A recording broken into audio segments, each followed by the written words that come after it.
I lived with these thoughts, and I'd fight with them day and day.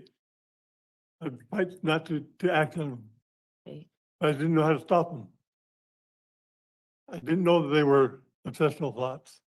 You didn't know what, sir? I I'm sorry. didn't know they were, that everybody else didn't think this way. Okay. I didn't know that they were just directing my life. I just knew that I was fighting them. And I'd fight them and fight them and fight them and then give in and act on them. I didn't know how to discipline my thoughts, to stop the thoughts. I didn't know it was possible. And therefore I have a string of exposure, exposure, exposure, because I would act on the thoughts. I didn't know how to stop them. I didn't know how to discipline my mind to choose the thoughts I want to entertain. And now I've gone through therapy, and when I realized, I thought, Sorry. in my thinking back then was that these acts were innocuous. They didn't hurt anybody. Somebody saw something. I didn't touch anybody. And when I was going through the section into therapy, I saw it through somebody else's eyes, through your eyes, through the community's eyes. And I was horrified of what I was doing. This guy out of control. What's he going to do next? Nobody had any clue what I was going to do next. And it horrified me.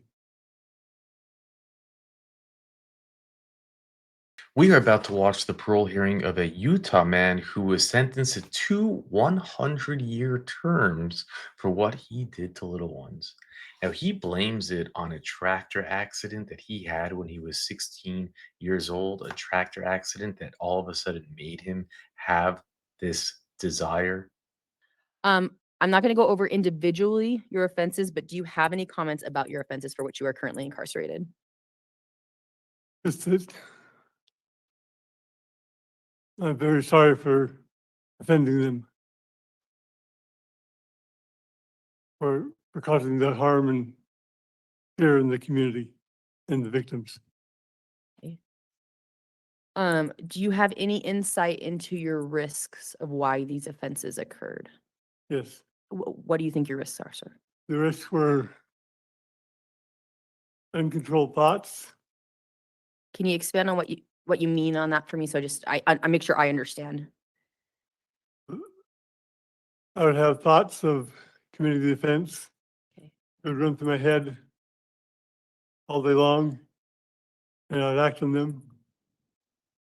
So they would kind of repeat. I didn't know how to discipline my thoughts to stop the thoughts. So, and I appreciate, right, you talking about some of this stuff, and I'm sure it's not easy. But if you're talking about something repeating, I'm assuming that's something that could continue, right? Well, yeah, it continues to this day. Sometimes I have thoughts that run into my head, parts of songs that run into my head. And I've learned how to stop that. And how do you stop that? It's a breathing exercise I learned, where I breathe very slowly in, very slowly out. So my brain is screaming for air. I tell it, I'm going to breathe for you. You'll get another breath. When it realizes that I will breathe for it, it stops. That's good. Then the thoughts are stopped. For the first time in my life, I can go through the day with a silent mind. Okay, that's good, sir. It sounds like you've problem processed was- some of your risks and learned some techniques to deal with those. Yeah, the problem was the thoughts were out of control. I didn't know how to control my thoughts. So when I learned You how to, mean now or then? then, Okay. now I can control my thoughts. I choose the thoughts I think. I choose the thoughts I want to entertain. And I don't choose to entertain thoughts that'll be criminal. Because obviously these offenses are concerning, right? They're against children, right? Any other risks do you see moving forward Risks of, of the offense occurring again? as long as I control my thoughts, control my actions. I discovered what I call a precious pause between the thought and an action. You gotta pause 30 seconds, a minute before you act, before you say anything, before you do anything. That changes the whole outcome sometimes. Okay. Good. All right, so I want to make sure I get to that sex offender assessment. Like I said at the beginning of the hearing, I know you just reviewed it. Did you have any initial thoughts about it before I get into specifics? No, So I'm gonna ask you some stuff that it went into the report about, okay? It noted your risk level. It said well above average risk. It also noted that you suffered from a TBI or traumatic brain injury during your childhood and you were diagnosed with Parkinson's. Can you tell me about the TBI? I was a farm accident. I was 16, well, the week before my 16th birthday. And I tipped the tractor over. Someone else tipped it? No, I was driving it, Oh, okay. and it tipped over. And it broke my head all around. And all the brain, spinal fluid leaked out. Okay. And And- thank you for sharing that with me. And I went to the hospital and I was there for 2 months. And I never received any therapy, any counseling, anything. Had to work on learning how to walk again, how to talk again, how to read again. Do you have residual effects from that incident going forward? Have The you only had res- them your The whole only life? residual effects I know of is the thoughts that would continue. Okay. I didn't know how to take care of them then. I know how to take care of them now.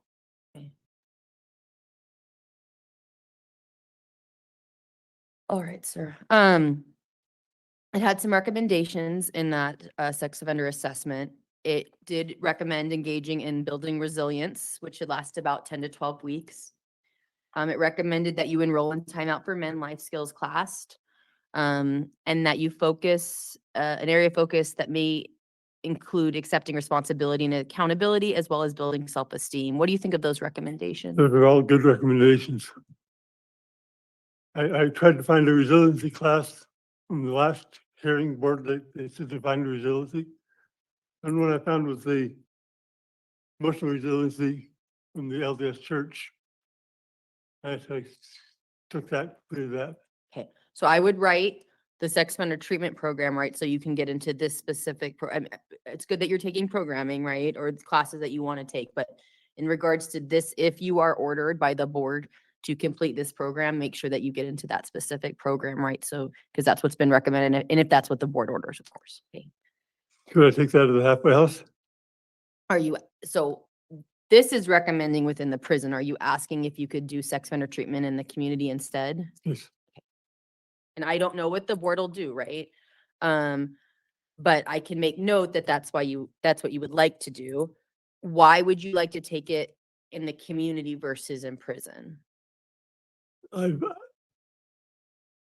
I've spent 15 years in here. And in 15 years, I've learned how to discipline my thoughts, to separate my thoughts from actions, to control my actions, to control my thoughts. And I feel that I'm ready to re-enter society and go to a halfway house for stabilization so that I can slowly get back into society while being watched and being mentored by other people. And right, and part of this, this hearing is obviously I have that information that I just discussed, but I want to hear your thoughts, right? And because obviously we don't want the offenses, you don't want the offenses to occur again. So I'm trying to get as much insight into how you think you can identify your risks, what you think would benefit you in regards to treatment. So that's why I'm asking those things, okay? So sir, I appreciate the insight you've given me so far, but I would note you have a history of sex offenses, right? So this is not something this didn't happen these offenses, you've had prior ones to this, right? Yes. So why do you think they have continued? Is it because of that thought processing? You've never really identified that before? Why do you think After the accident, with I- the tractor? the tractor accident, Okay, I lived with these thoughts, and I'd fight with them day and day. I'd fight not to act on them. okay. I didn't know how to stop them. I didn't know that they were obsessional thoughts. You didn't know what, sir? I I'm sorry. didn't know they were, that everybody else didn't think this way. Okay. I didn't know that they were just directing my life. I just knew that I was fighting them. And I'd fight them and fight them and fight them and then give in and act on them. I didn't know how to discipline my thoughts, to stop the thoughts. I didn't know it was possible. And therefore I have a string of exposure, exposure, exposure. Because I would act on the thoughts, I didn't know how to stop them. I didn't know how to discipline my mind to choose the thoughts I want to entertain. And now I've gone through therapy, and when I realized, I thought, Sorry. in my thinking back then was that these acts were innocuous. They didn't hurt anybody. Somebody saw something. I didn't touch anybody. And when I was going through the sex offender therapy, I saw it through somebody else's eyes, through your eyes, through the community's eyes. And I was horrified at what I was doing. This guy out of control. What's he gonna do next? Nobody had any clue what I was gonna do next. And it horrified me. And that's the major turning point for me. When I could see through somebody else's eyes and see how I affected them. And I don't want to be that person. So I learned how to discipline my thoughts, to shut them down. I finally found the breathing exercise. I can shut my mind down. Sounds like you've thought a lot about it and you've utilized it, which is really good, right? Okay, sir. And I would note you have no disciplinary incidents since 2017. So, right, that's many years Yeah. without disciplinary incidents, which is really good. So it sounds like some of the stuff you're talking about seems like you've been utilizing it. I would note the board received a letter of support. I have read that letter and the board will have access to it, okay? In regards to release plans, you've kind of already talked about it, but I showed that you'd like to go to a halfway house and work with cabinets. Is that right? I'm a cabinet maker. Okay. Is that something that you still I could, want to pursue or? yeah, I'd like to pursue it when I get out. And sir, I would note, obviously, based on your offense, if you are paroled, once again, I'm the hearing officer, I make recommendations, the board decides, but I think it's very likely that based on your offense that you have what are called sex offender A conditions, meaning that you're not allowed to have contact with children. Would you abide by that, sir? Yes. I'm familiar with the A categories and where places you can't go. You can't go to parks. You can't go to places where children congregate. Okay, You so it can't have any contact with children. sounds like you already are aware of the conditions, which is good. All right, sir. Those are all my questions. From here, I'm a hearing officer. I make recommendations. The board ultimately decides. They're made up of 5 members. 3 of them have to come to one decision. That's the decision of the board. And you should get that in writing within 2 to 4 weeks. Your family members, your friends, anyone listening to this hearing via video can go to bop.utah.gov. As soon as we have the decision, we post it on our website. It's not immediate, just so you know. It still takes some time. It's faster on the website than the mail, so someone can look that decision up for you and tell you what that is. Okay. I would note your guideline was 182 months or May 28th, 2024. That date is obviously passed, right? And the board decide what happens moving forward. Do you have any closing comments or questions for myself or for the board, sir? Yes. I wrote a letter to the board Okay. that I'd like to read into the record. Go for it. In the 15 years that I've been incarcerated, I've used my time to discover the core of my deviant behavior and to make much needed modifications. While in sex offender treatment program, which I successfully completed, I was startled when I saw my behavior through the eyes of society. I was horrified. I'm so sorry to have been the cause of fear and anxiety for those I victimized. I have no excuse for my actions. I damaged the trust and peace of society. My behavior was unacceptable. I know that the way I was living and believing and behaving was wrong. And I know that I need and want to be mentored and guided in my thoughts and actions as I re-enter society. I've gained an understanding of the gift of self. One way I perform service is by going to chapel. Currently, I spend about 10 hours a week indexing names for the family search. And in the 15 years of incarceration, I've spent around 7,800 hours indexing and doing family history work. I know how important this work is to the people around the world who are trying to connect with their ancestors. It's gratifying to me to be able to serve others in this way. I've been blessed with a family who loves me and stands by me even in difficult times like being incarcerated. I'm blessed with the ability to adjust to and adapt to difficult circumstances. I also have disabilities that I struggle with, living with Parkinson's disease. For 20 years now, I have lived with my body falling apart. Some days when I go to the chapel to index, I have to use my wheelchair. But I go anyway because I know what the benefits of the work are to me and my fellow men. Even though it is difficult and it would be easy to lay in my bunk, I go because I know how to work through hard things. I get out of my bunk even when my body rebels because I know from personal experience that's the only, after I do all I can, a higher power steps in to help. I've learned to be grateful for the disability I have because they've taught me how to ask for help. When I imagine the future, I see myself serving in the community, working to help others as a way of paying back the debt I incurred by my crimes.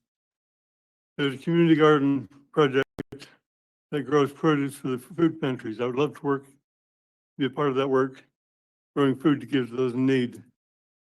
If I'm granted parole, I plan to attend the LDS reentry branch where I can find a mentor who I can talk to when I need help to remain successful. Because more than just preventing a reoccurrence of my crime, I will proactively seek help and follow the guidance of my mentors, parole officers, therapists, and I'll do everything required to continue my changed behavior and become one who lifts up those around me. As a result of all I've learned here, my character has been refined and improved. I have learned to put a pause between impulse and acting on that impulse. I discovered that when feeling angry, if I spend 30 seconds entertaining other options, the anger fades. The space between impulse and action is precious to me, helping me in many areas of my life. 10 seconds of pause helps me live a much more healthy life and make much better and wiser decisions. I feel that I'm finally ready to enter society and to continue practicing the valuable skills I have learned here while incarcerated. I am a level 2 community member in the Successful Learning Individual Development, the SOLID program.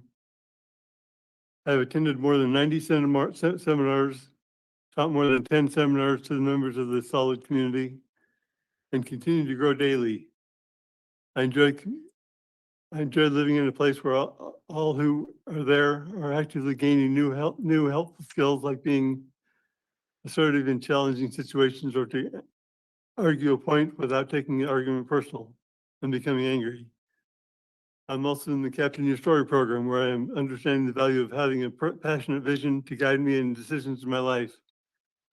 I'm enrolled in the Associate of Applied Science Paralegal Studies program at Salt Lake Community College. I've chosen the paralegal program because as the Parkinson's disease progresses, my career as a cabinet maker will require too much physical labor.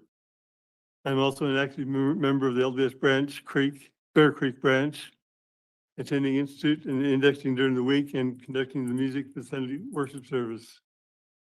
I'm becoming a better person every day in preparation for reentry into society. Can you find it in your heart to help me put into practice the healthy life skills I am learning by granting me parole? I've used my time while incarcerated to change and if granted parole, I will continue growing in character and wisdom. Thank you for taking the time to consider my request. Sir, I appreciate you preparing that. It shows really that you've thought a lot about this hearing and that you've thought a lot about how things have changed, right? And the insight into what you would like to see moving forward, right? So I appreciate you preparing that. Okay. Thank you.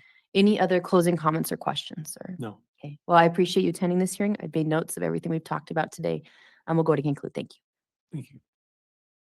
You know, if it was any other crime in his jacket, I would feel empathy for him. My heart would bleed for him.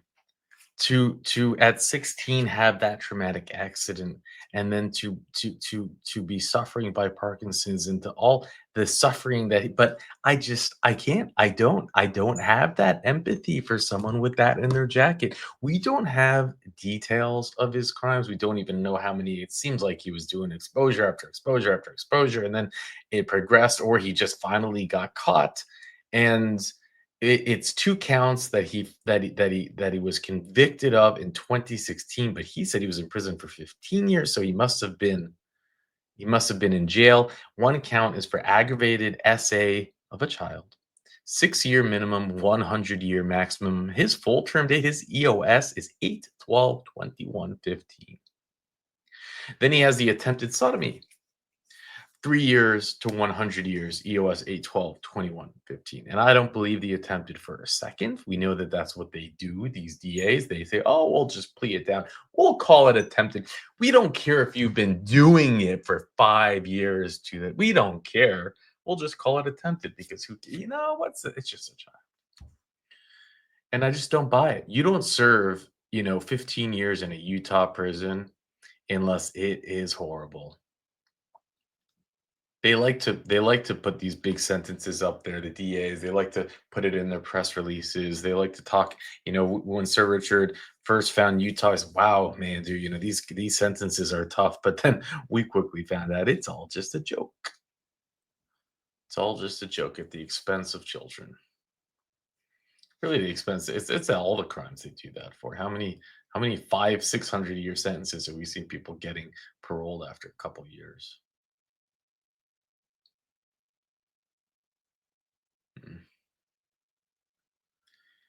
You know, I'm not a doctor. I don't know anything, but I doubt there's much studies that say that TBI turns you into a cockroach. And then it's scary. It's. Did I forget to tell you they granted? Sorry, I forgot to tell you. Yeah, they granted. So they granted parole. They granted parole effective 2/24/2026. So it is 2 more years. It is on condition that he completes the treatment. So that's in quite a long time. I mean, I guess it's not 2 full years. It's like a year and something, but a year and a couple months. I don't know how much more time he has, and I don't know if is it safe to assume that with Parkinson's that he's not going to be a threat. How is he going to have that? He's a scary looking dude now, but his initial arrest picture, he's doesn't look anything like he does today. So I don't know. Maybe some call it karma. I I don't know what else to tell you. I don't have any other facts, so I'll leave it at that. I think that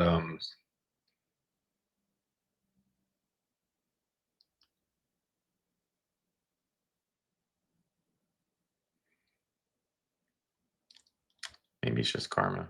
I'll leave it at that. And with that, I'll let you go. I lived with these thoughts and I'd fight with them day and day. I'd fight not to act on them. Okay. I didn't know how to stop them. I didn't know that they were obsessional thoughts. You didn't know what, sir? I I'm sorry. didn't know that everybody else didn't think this way. Okay. I didn't know that they were just directing my life. I just knew that I was fighting them. And I'd fight them and fight them and fight them and then give in and act on them. I didn't know how to discipline my thoughts, to stop the thoughts. I didn't know it was possible. And therefore I have a string of exposure, exposure, exposure. Because I would act on the thoughts, I didn't know how to stop them. I didn't know how to discipline my mind to choose the thoughts I want to entertain. And now I've gone through therapy, and when I realized, I thought, Sorry. in my thinking back then was that these acts were innocuous. They didn't hurt anybody. Somebody saw something. I didn't touch anybody. And when I was going through the sex offender therapy, I saw it through somebody else's eyes, through your eyes, through the community's eyes. And I was horrified of what I was doing. This guy out of control. What's he gonna do next? Nobody had any clue what I was gonna do next. And it horrified me.